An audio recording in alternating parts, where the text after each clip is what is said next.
Here are possible reasons why your Schengen visa was rejected or why your Schengen visa will be rejected.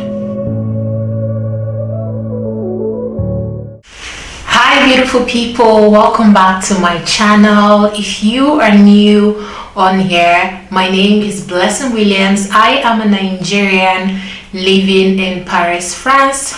On my channel, I do beauty, lifestyle, travels and fashion videos. On today's video, I will be discussing possible reasons why your Schengen visa was rejected or why your Schengen visa will be rejected. What you should do to avoid this from happening. Have you already applied for your Schengen visa and you were rejected and you don't know why you were rejected? You're very confused right now as to why you did not get your visa. Are you about to apply for your Schengen visa and you're wondering the steps you can take to stand a better chance? Then keep watching. Let's proceed to finding solutions. Number one reason for Schengen visa denial is invalid passports. This is the most common visa denial for every country. Even for countries you don't need a visa to travel to, when you arrive at the airport, you might not be allowed to board your flight if you have an invalid passport. Before you start applying for any visa at all, you need to be sure that your passport has at least 6 months validity, meaning your passport is not expired, regardless if you need a visa or not. This is very important. In fact, your passport is actually more important than visa. You can have a valid visa in your passport, but if your passport is expired, you won't be able to travel with that visa. Number two, criminal record. If you are applying for a Schengen visa and you have a criminal record, it is very important to let the embassy know. So meaning during your application, be very honest that you've been to prison before, or you have a pending court case, or you have any criminal case at all. What I mean by criminal case, it has to be something serious. It cannot be a parking ticket, it cannot be your driver's license being expired. It has to be really serious crime. You have to let the embassy know about this in advance. Letting the embassy know in advance makes you seem honest than the embassy finding out on their own. During your application, when an embassy does background check on you and they see that you have a criminal record, they would think you pose a threat to their country, and you might be an ex-convict, or you might have a pending criminal case, but you are allowed to travel out of your country because your case is still in court, or for any reason you have a valid reason to travel. You should be honest with the embassy about your criminal record, because if they find out your criminal record on their own, this can affect your visa application. Number three, false documents. False documents is one of the most common reasons for Schengen visa denial, especially people who apply for visa with an agent. I have personally seen a situation whereby so many agents, they are arranging the application of a client and they make all sorts of false documents, thinking that these documents are going to help the visa application. In fact, false documents actually does the opposite to a visa application. As human beings, we all know that honesty is very important. Honesty makes us seem like we have nothing to hide. Honesty makes us confident.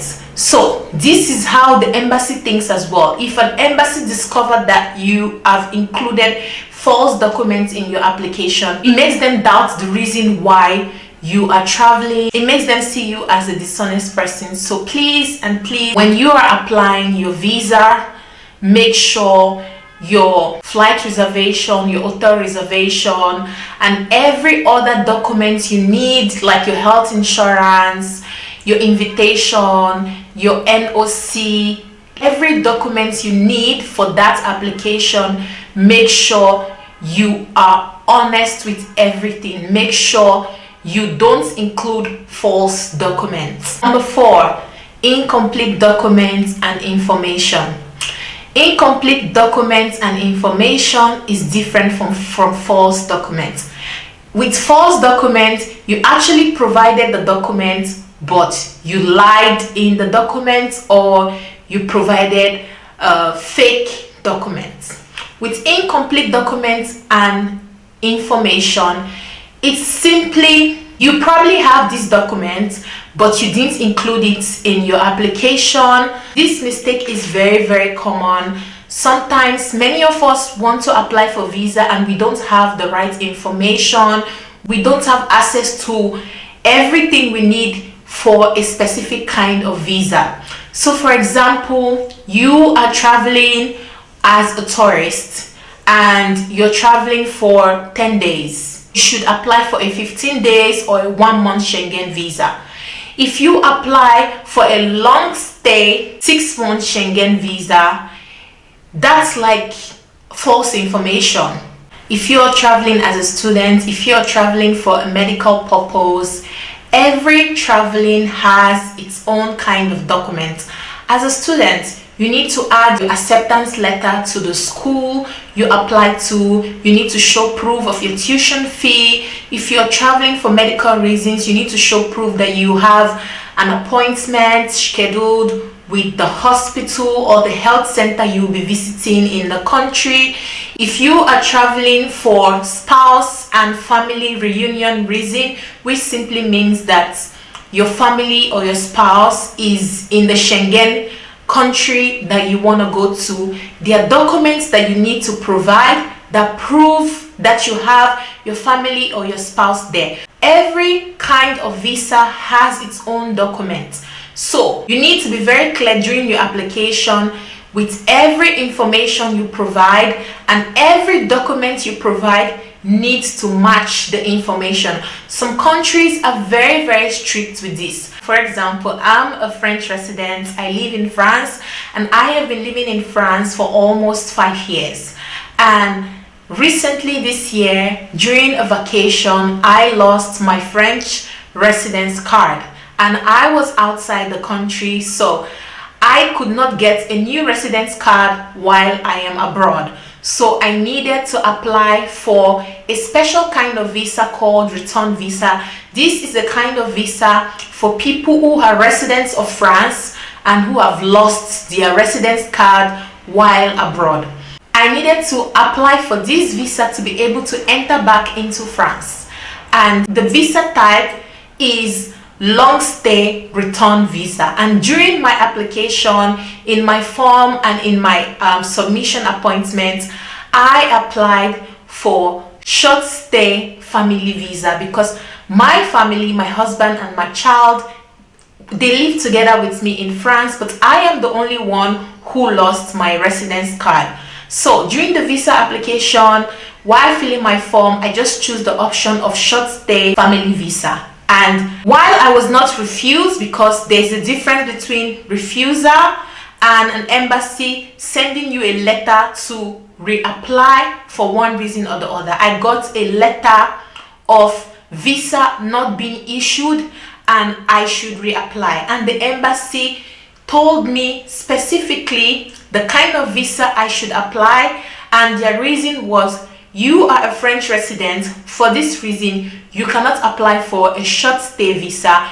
You need to apply for a long stay return visa. My mistake during this application was incomplete documents and information. So if you are applying for a visa, you need to be very, very sure. Go through your application thoroughly, get as much information as possible about the kind of visa you are applying for to avoid a situation that will get you refused based on incomplete documents and information. Number 5, bank statements and insufficient fund. Many countries require bank statements for 6 months or 3 months. Depends on the country. Also, it depends on the type of visa. For some type of visa, you need a bank statement for 3 months. For some type of visa, you need a bank statement for 6 months. So, not providing the accurate bank statement can have your visa rejected. Insufficient funds. If you don't have the required amounts needed for your stay while you are in the Schengen area, your visa would likely be refused because the embassy would feel that you don't have enough money to support yourself during your trip. This is very common with tourist visa. With tourist visa, you are saying you're going for tourism, and we all know that traveling is fun, traveling is memorable, but let's be honest, traveling costs money. So if you are traveling as a tourist, you need to show the embassy that you have sufficient fund to be able to take care of yourself the entire duration of your stay. Many Schengen countries require at least €100 per day. So if you are traveling for 10 days, you need €100 for each day for 10 days. So when you are submitting your bank statement, you need to have more than the required amount or the exact required amount. If you don't have this, your visa would likely be rejected. Number 6, justification and purpose of the intended stay. Doubt that you may not leave the country when your visa expires. If you've been rejected a Schengen visa before, especially a France Schengen visa, please let us know in the comment section if this particular word I just said is not new to you. I'm gonna say it again. Justification and purpose of the intended stay. Doubts that you may not leave the country when your visa expires. This is a very common visa refusal reason for France and other Schengen countries. So it basically means that the embassy feels like in your document you didn't provide them enough reason that shows that you are going to leave the Schengen area after your visa expires, meaning they just think that you're going and you have no plans to come back to your country. And sometimes you might really be honest, you honestly would be coming back to your country and you still get rejected. That's because the embassy doesn't know your acts. What they know is your application. So you need to make sure your application is backed up with enough proof that shows that you are going to come back. Now, there are many factors that are going to be against you. If you are young, it's a factor that can be against you because when you're young, you still have time to move to a new country and start a new life. Compared to aged people, they are likely not going to be refused visa for this reason. So if you have factors against you, what you can do to justify that you have plans to come back to your country is to show enough proof, enough reason why you have to stay in your country. One reason is marriage, meaning your spouse lives in your country and you are just traveling for vacation. Definitely you have to come back because your spouse is here. Another reason is family. By family I mean kids. You have kids, especially young children. When you have young children and you show proof of their birth certificates alongside your marriage certificates, the embassy sees this as a reason that you are going to come back because you're not going to leave your young children and don't come back. Believe me, many people have young kids, they travel and they never come back. But we are discussing reasons to make you who have plans to come back stand a chance of not being refused based on this reason. Another way you can justify that you're going to come back is your job. So when you have a job in your country, you need to show your letter of employment. You need to show anything from the organization or the company you work with, giving you permission to go on vacation. This way, the embassy feels reassured that you have an important job and you're going to come back to your job. Another way to justify you are going to come back to your country is you are a business owner, you have your business registration, your business is growing and thriving, and you have proof to show that your business is growing and thriving. You can prove this by adding your business bank statement, by adding your business registration, or any other information that can show to the embassy that you are a thriving business owner. With this proof, you stand a better chance of not being refused based on the embassy is afraid you are not going to come back to your country. Number 7, insufficient reason for your traveling. Insufficient reason for your traveling is you really cannot just wake up and say, I'm traveling. I mean, you can do that. You can do that when you have a European passport, because you don't need a visa to most countries. But when you have a passport like a Nigerian passport or any other passport that is very difficult to obtain a visa, you need a very good reason why you are traveling. And believe me, there are many good reasons why you deserve to travel. You're traveling for tourism, you want to learn a new culture, you want to meet new people. It has always been a dream for you to visit this particular country or city. It's a reason. Just be honest about this reason. If you're traveling for medical purpose, you have to be honest about it. If you're traveling for education, you have to be honest. What you cannot do is the part of your application that asks you your reason for traveling, you cannot leave that part empty. You need to give a reason why you are traveling. Number 8, you will never know. You will never know is a very hard pill to swallow. You will never know is very, very difficult to hear. But I just want to be honest with you guys. Sometimes visa refusal has nothing to do with you, nothing to do with your application, and you will just never know the reason why you were rejected. Honestly, I might not be 100% sure about what I'm about to say next, but visa has a lot to do with politics. An embassy is required to grant 10,000 visa in a year, 5,000 visa in a year, 100 visa in a month, 500 visa in a month, and during the time of your application, they have exhausted the quota of visa they can issue. Even if your application is 100% correct, you can just be unlucky and get refused. This is very, very unfair. I truly do not understand it properly, especially when you pay visa fee, appointment fee, etc. But in most cases, when an embassy quota is full, you would see that they don't have an appointment for people to submit their visa. So this is one reason for you will never know. Another reason is people from a particular country are not being issued visa at the moment. Another reason could be the outbreak of a disease.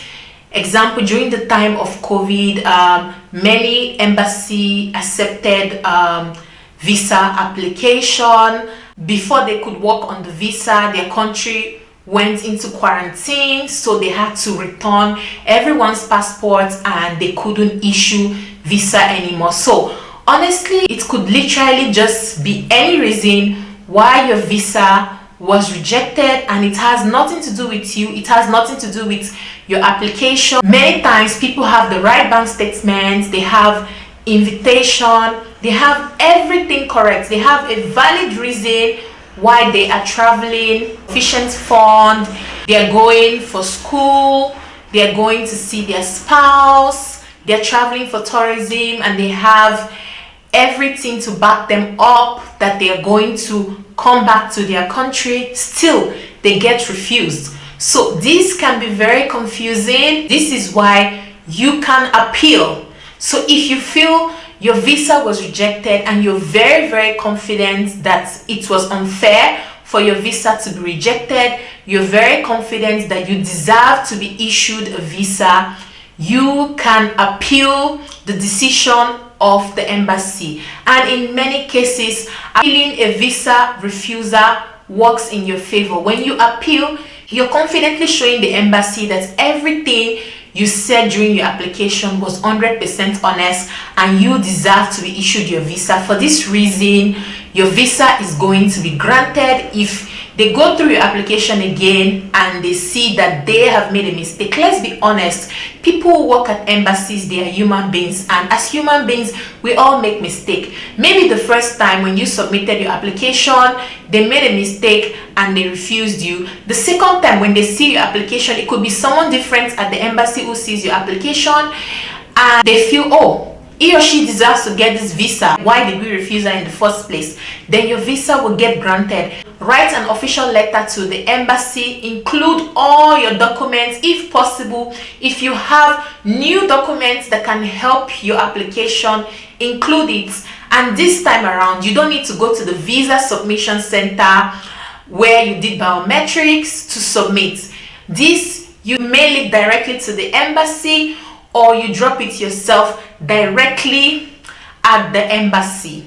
That's the process to appeal. So guys, that's my 8 reasons why your Schengen visa was refused, or 8 things you should avoid so your Schengen visa won't be denied. I hope you enjoyed watching this video. Importantly, I hope that you find tips in this video that is going to be helpful to you. I wish you good luck with your application, and believe me, if you were refused a Schengen visa and you couldn't appeal, you can always reapply. One common question that people always ask is, if I have been denied before, will I be denied again? No, you could be denied a Schengen visa and the second time you could get it. So please, if you've been denied a Schengen visa, do not lose hope. Appeal or reapply again. I wish you good luck. Kindly subscribe, like, and ask me questions in the comment section. I would love to hear from you guys. See you on another video. Goodbye. Thank you for watching.